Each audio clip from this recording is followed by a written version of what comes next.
अस्सलामु अलैकुम वरहमतुल्लाहि वबरकातुहू। इस्लामिक सेमिनरी यूट्यूब चैनल में आपको खुश आमदीद कहते हैं। आज इस वीडियो में हम बात करने वाले हैं कि जुम्मतुल मुबारक के दिन दुरूद पाक पढ़ने के फ़ज़ाइल क्या हैं। दुरूद पाक एक अज़ीम इबादत है और कुरान करीम में ख़ुसूसी तौर पर मोमिनों को नबी करीम सल्लल्लाहु अलैहि वसल्लम पर दुरूद पढ़ने का हुक्म दिया गया है। सूरतुल अहज़ाब की वर्स नंबर 56 में अल्लाह सुब्हानहु व तआला ने फरमाया, या अय्युहल्लज़ीना आमनू सल्लु अलैहि वसल्लिमु तस्लीमा। यहाँ पर आयत के इस टुकड़े में अल्लाह सुब्हानहु व तआला ने अहले ईमान को नबी करीम सल्लल्लाहु अलैहि वसल्लम पर सलात भेजने का हुक्म दिया है।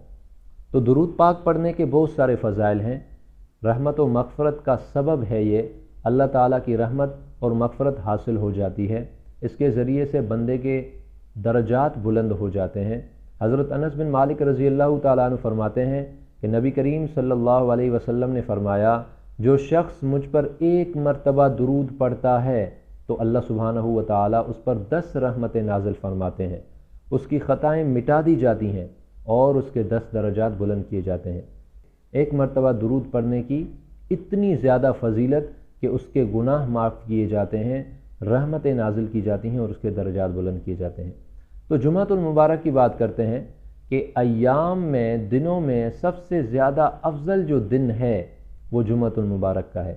और ज़ाहिर सी बात है कि जो दिन अफजल होगा तो उसमें इबादत करना भी उसका सवाब उतना ज़्यादा बढ़ जाएगा।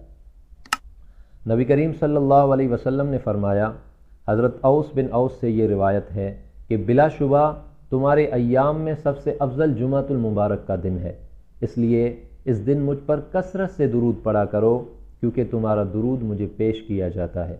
और एक दूसरी हदीस जुम्मतुल मुबारक के दिन दुरूद पाक पढ़ने के बारे में हज़रत अनस बिन मालिक रज़ी अल्लाह तआला अन्हु फरमाते हैं कि जुमे के दिन और जुमे की रात नबी करीम सल्लल्लाहु अलैहि वसल्लम ने फरमाया है कि मुझ पर जुमे के दिन और जुमे की रात कसरत से दुरूद भेजा करो।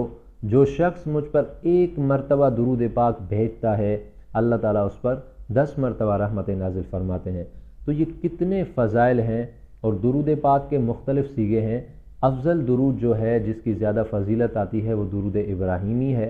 बाकी अगर मुख्तसर दुरूद को देखा जाए तो सल्लल्लाहु अलैहि वसल्लम भी अगर पढ़ा जाए तो वो फ़जीलत से खाली नहीं होगा।